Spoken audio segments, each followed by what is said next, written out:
Whoa! Hi there! What are you doing here? You want to learn how to graph absolute value functions? Well, hey, I can help you with that. If you remember, absolute value is the distance that a number is away from 0. That means if we had the absolute value of -2, that would equal +2. The absolute value of 1, that is 1. The absolute value of -17, you guessed it, 17. Now, we are going to start graphing these functions. So, remember, we have absolute value, but now instead of a number, there's going to be an x there, and it's going to be y equals. So we need to learn how to graph that function. Remember, when we're graphing, we're going to have an x column in our table, and we're going to have a work column, and then we're going to have a y column. So in my x column, we always start with those numbers, -2, -1, 0, 1, and 2.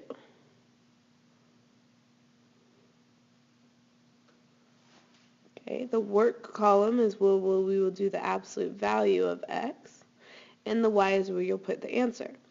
So, in our work column here, we have the absolute value of -2. That ends up being 2. The absolute value of -1, that ends up being a +1.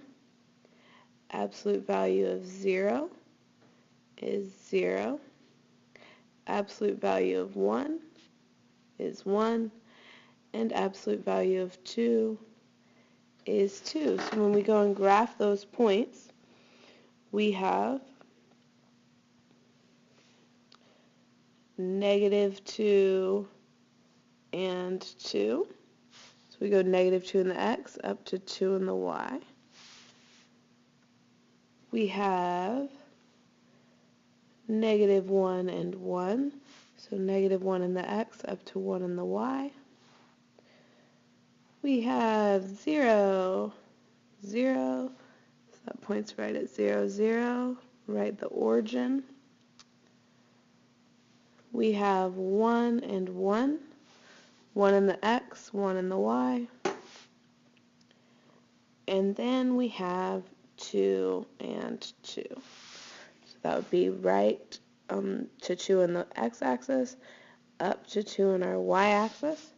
Now we have all those points drawn, so we'll go ahead and we will draw our lines through.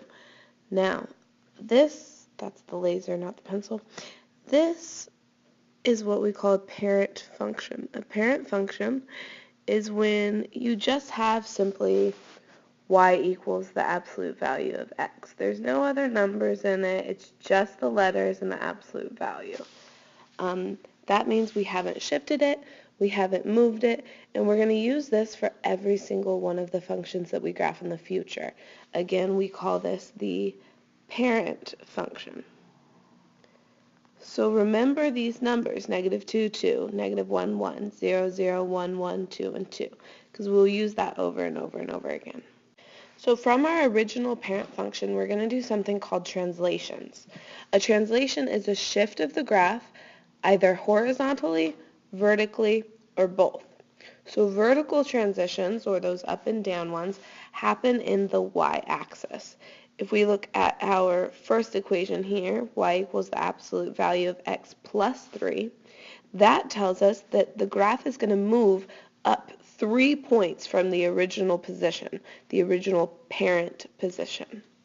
If we look over here, x equals absolute value, y equals the absolute value of x minus 2, this tells us that the graph is going to move down 2 spots from the original position. So let's go ahead and we'll look at our parent function.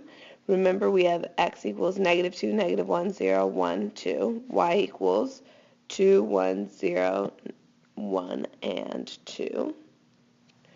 And that's what our graph ends up looking like. If we want to start off with our green equation, we know that it's going to move up 3 from the original position. So our new graph, since it happens in the y-axis, it's going to be y plus 3.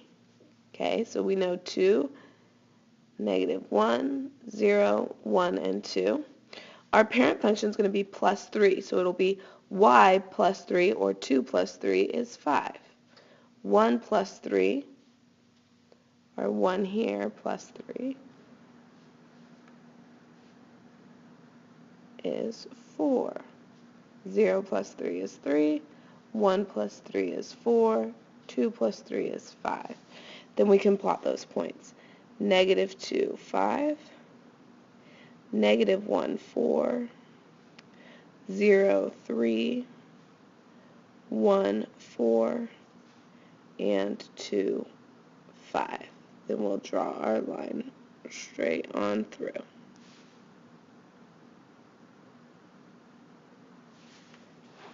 That is our vertical shift up 3.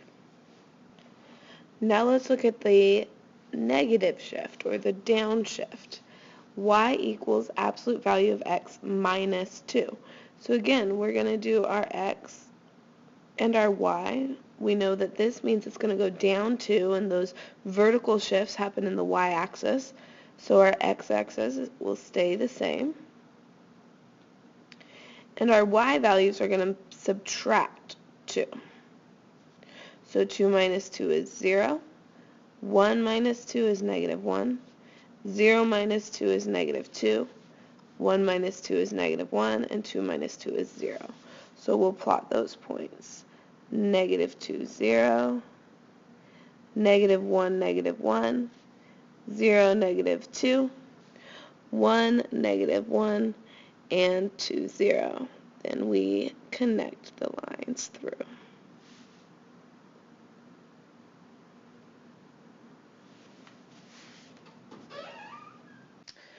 Now we can also have horizontal translations. Horizontal translations always happen in the x-axis.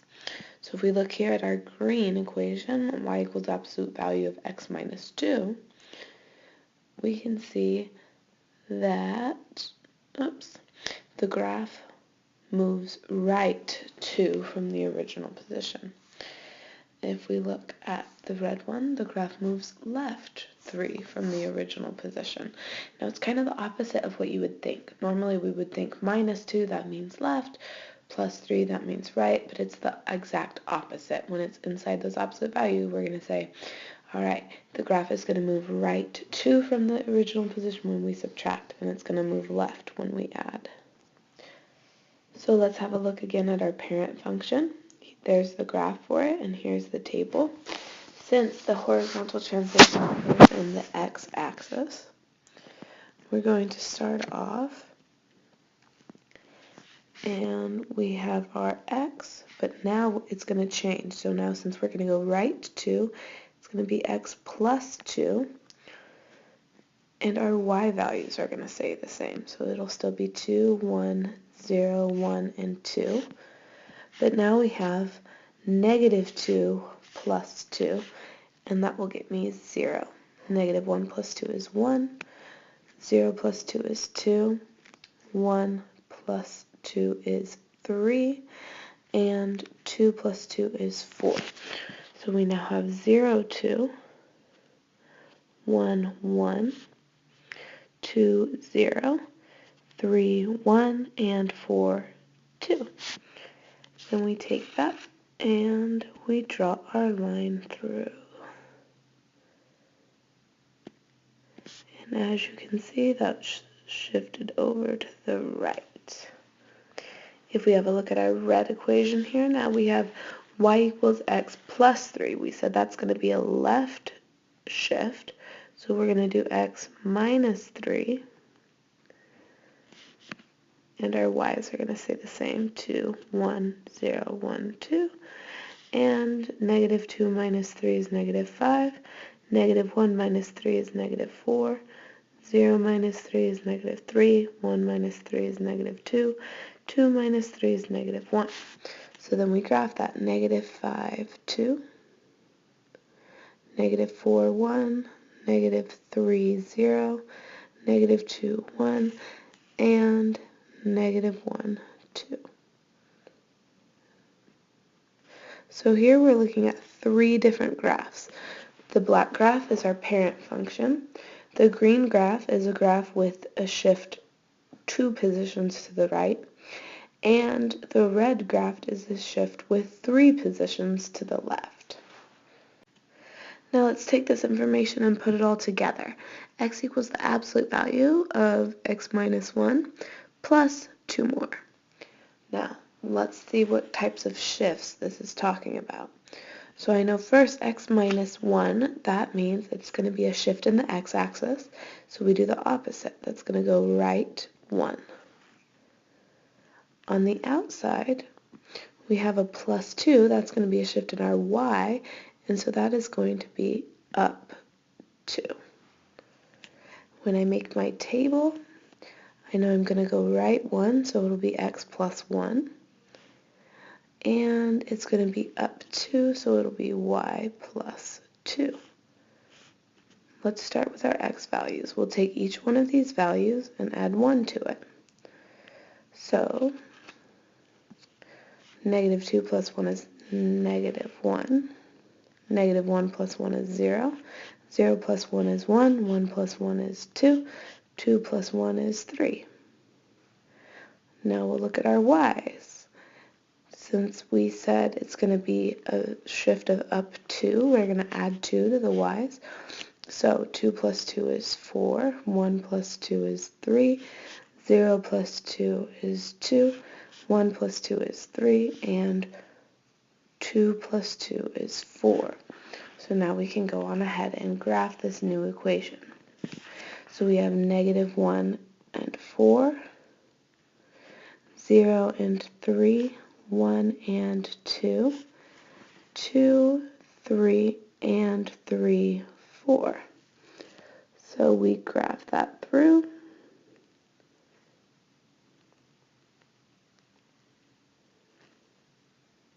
And this is that equation graphed using the shifts. Now, one last little thing that I would like to add is when you have a graph such as this, y equals negative absolute value of x, that completely flips over your graph, whereas usually we have our graph somewhat like this. We now have a reflection in the x-axis and it's upside down. In the homework there will be a couple problems where you use that reflection and shift it. Oh, before I go, did you hear about the guy who lost the entire left side of his body? He's all right now. Simmer on it.